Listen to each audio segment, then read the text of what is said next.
Joy, good morning. Good morning, Francis. Thank you for joining us here on Morning Star. I am certain you've heard Elvis Afriyankrah's comment. Do you agree with him?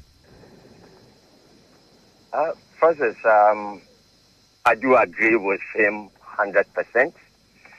And in fact, he has just reiterated what I have said and actually trying to throw more light on my political stature. I have said that if we truly, as a nation, want to fight corruption, then we need to go back to the root cause of corruption. That is the political parties. I've stated it over and over and over. And thank God, today, Honorable Elvis Afriye has also threw more light on it. Okay. You see, Francis, as a nation, we are practicing a very expensive democracy, which is too expensive for, in quotes, a lower middle income country. And we are practicing this corruption. You see, mind you, let me state something. You see, the reason why the U.S. President J.F. Kennedy was assassinated was because of these financiers. And when he won, and he didn't want to go by the dictates of them, he was shot. You heard Elvis Afriye also saying that, I mean, they almost killed him because of the graft. That is a silent constitution, a silent agreement in this kind of democracy that we say we want to practice, that we do not even understand democracy. And sometimes we are tempted to think that when we talk about democracy, it's about political parties. Okay, but when we talk about democracy, Jacob, it's not about political parties. May I ask you a very simple question? And No. once we've seen Elvis be dishonest and open in raising this issue, I might as well expect same from you this morning. What was your own experience in getting funds to run as an independent candidate in the last election? Tell us about your experience and the practical truth therein, which you say Elvis speaks so cogently about. My experience is simple. I have not gone in or accepted any money from anyone stating that, hey, we want to help you. You know, normally, they will normally come when they realize that, yes, a lot of people want to follow you. But I knew this root cause. And do you know the reason why I knew this? If you read this book by this national security expert, KB Quantin, Ghana National Security, The Dilemma. I mean, one of the chapters, he treated what we call captured leaders or captured presidents. And these were some of the things that he enumerated. That was the moment you see a politician or a president signing this kind of a lot of bogus contracts and things like that, just as Elvis was saying, then you should understand they become captors first by the political parties and the financiers. Okay, but I want to stay with you briefly, Jacob. You say you did not sign any deal with any politician in how you run your campaign. So how did you raise funds for your campaign? No, I use my own resources. And that is why I'm broke. I use my own resources because, you see, if you must become the change that you believe in.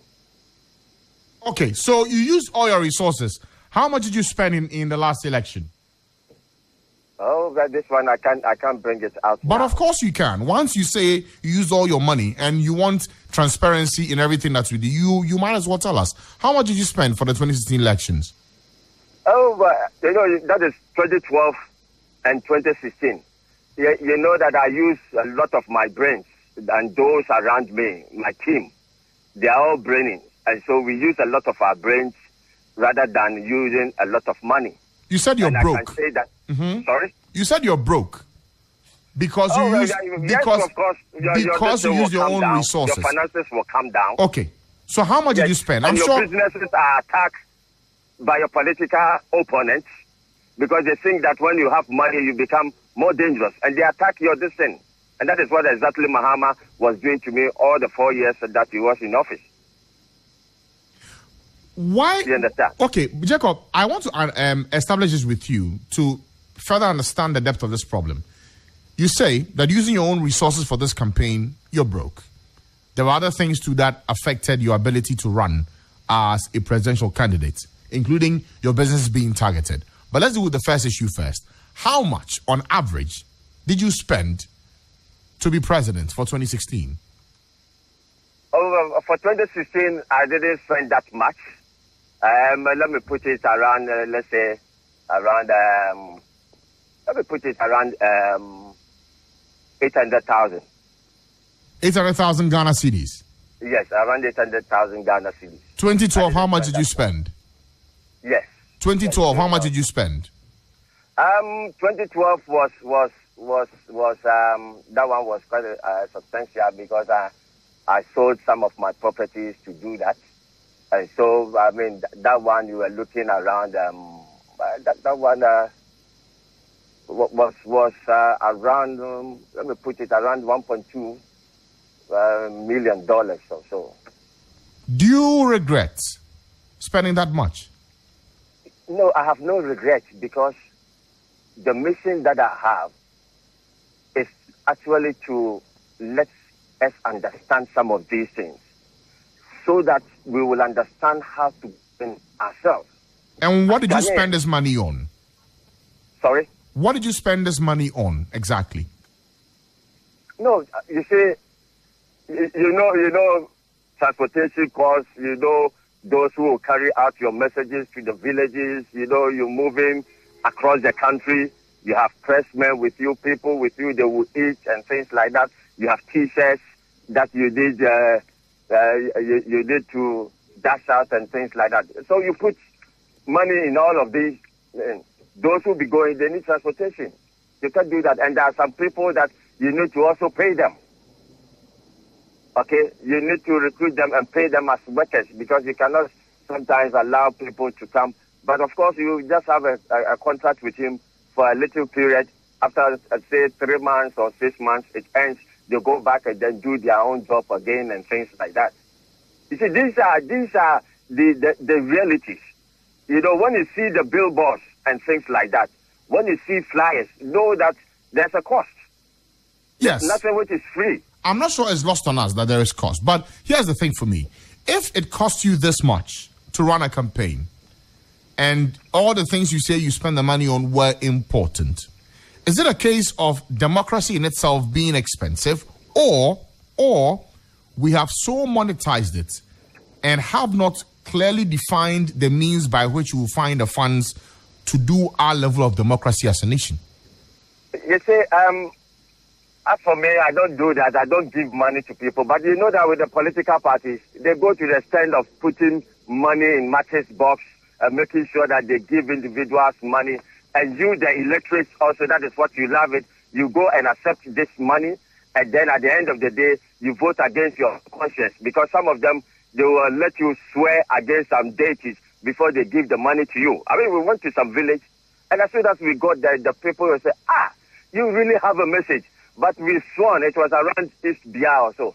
They said, but we sworn against this God, that this river, that we're going to vote for these people because we have accepted money from them. And these are the realities on the ground. But I don't do that. I knew that I have a powerful message. I knew that it was a missionary journey that I was going. And so I was selling it. You see, I've never lost hope in the sense that all the things that I started hammering from 2012 is now coming up. And one of these is what Elvis has just told the whole nation. Okay. And you see, it's about time that we begin to deal with some of these in clear items. Let us understand this. Let us know that at all costs, we have this problem. And that is why I keep on saying that I don't even believe that the state should be funding political parties. We need to build up a system, just as Elvis was saying. It's a systemic corruption. And for that matter, you need systemic solution. Okay. Okay. All right, Jacob, thank you for your time this morning. And